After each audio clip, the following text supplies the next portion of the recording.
I know what you're thinking. Canon has just released the R7 and the R10, and you're thinking to yourself, the EOS R, is it even worth it anymore? Can I use it as a professional camera? Can I rock up on set, and will this be enough for me? Well, hopefully today I can help you answer those questions.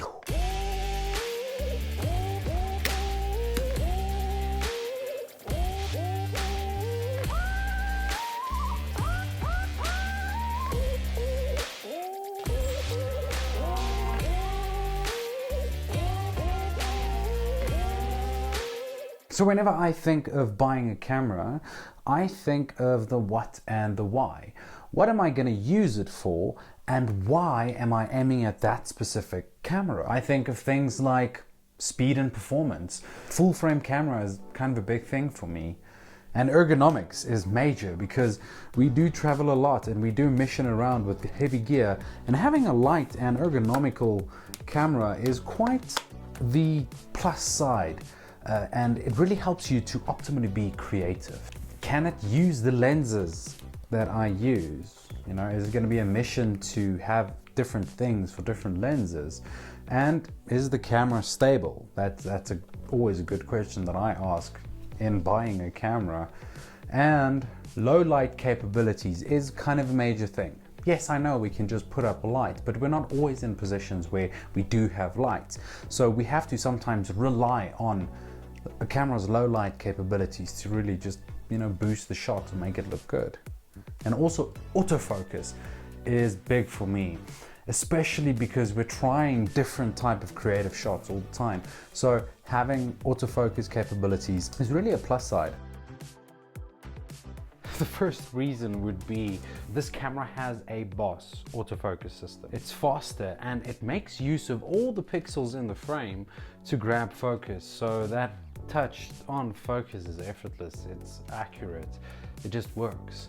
It has 100% coverage on portrait shots and it has 88% coverage on horizontal shots, just to get that crisp and sharp effect in your photography. So the second reason would be ergonomics. This camera is fairly light and it has a flip screen. A flip screen really does make life easier, especially when you do hand out like top shots and also like photography, and flipping the screen can really just help you see your perspective a little bit better. And that's kind of like a major thing for me. Like I said, it's not too heavy, so it's just a right fit. Like I think for my wife, it just fits into her hand like a glove.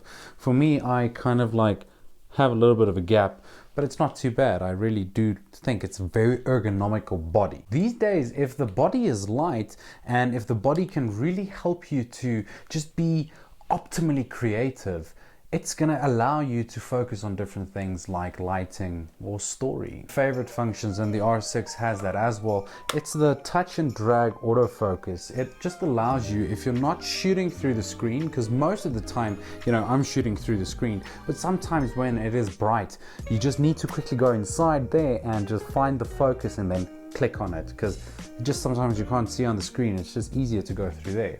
So I really like that function. It's not necessarily there for fast shooting, so just be aware of that. The third reason would be low light. You see, the fact that there's no mirror in the camera means that there's no light that gets lost in the transmission here. So automatically it is better in any lighting condition. But just check out the sequence that I'm gonna show you now and just give me a wild guess to what you think the ISO is.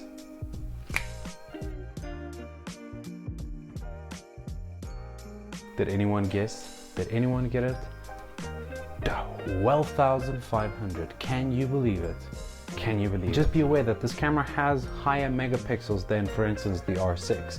So grain or noise is something that can easily be seen, you know, when blown up, because there are more megapixels. So it multiplies. It has image stabilization, which means it uses the lens to compensate to, you know, stabilize the image instead of the body, like the in-body stabilization of the R6. Okay, so the function I like the least on this camera is the 4K. I'm going to switch to 4K without moving the camera. I did not move the camera. It is ridiculously cropped in, and check rolling shutter. Rolling shutter is worse on 4K. Please hit up a like if you do find this helpful, and hit up the subscribe button for more, filmmaking and photography related videos. I sneak in some other videos every now and again as well. And if you own a Canon EOS R and you honestly think that it's a bunch of crap and you don't like it, please do comment below. Challenge me, even ask me questions of challenges that you do have. Maybe we can help each other figure it out. Now, the fourth reason for me why this is not a bad camera to have is it has built-in Wi-Fi. And this is pretty nifty because you can connect with the app and then you can do wireless shooting, which is awesome when you're in studio and a subject is feeling a bit uncomfortable and they just kind of like need space after directing. You just leave the camera on a tripod and you head back and you do remote shooting from your phone. Or when you're at a fast-paced event and you have to, for instance, deliver on the day, you can easily send it to your phone or send it to your laptop or send it to an iPad and edit from there. So while someone is shooting, they can just send it to an editor or like a producer on site, and then they can communicate with client while someone else is just shooting. So that's pretty nifty. It really just allows you to get things out quicker. The fifth reason would definitely be the bit rate. It can do 8-bit internal recording, which is pretty impressive. And if you have an Atomos or like a 4K external recorder that records on SSD drives, you can record up to 10 bits. And then people, you've got pretty much an R6.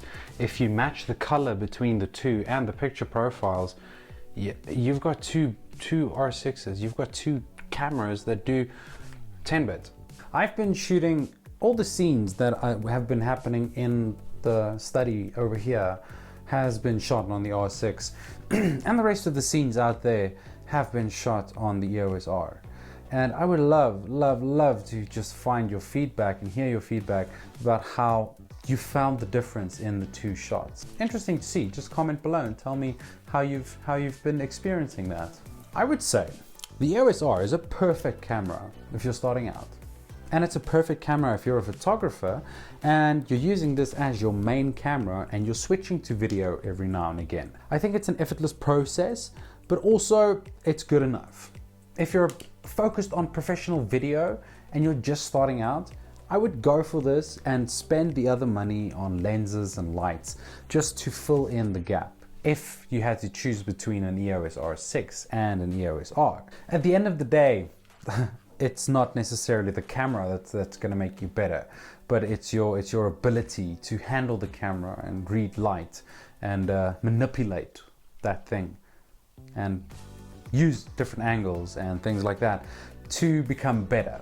So if this is the sign you were wanting to check if the EOS R is still good enough, I'd say pretty much yes, it is good enough.